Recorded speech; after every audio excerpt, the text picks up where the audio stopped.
Selepas tempoh jam 9 pagi, anda dibenarkan untuk berada di lain-lain lokasi termasuk juga di bangunan Sultan Bertaman. Dataran Merdeka.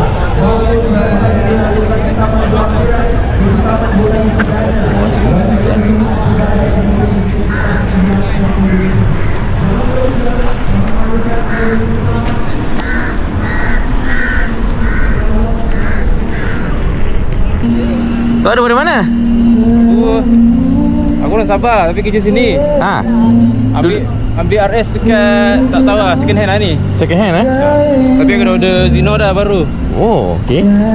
Ni T4 Max eh? Ni T4 Max. Ya. Lama. Tu kau dah pergi tak? Sebab benda tu. Sabar pergi. Oh, aku tak pergi dah, aku kerja. Oh yelah, kerja tak boleh lah.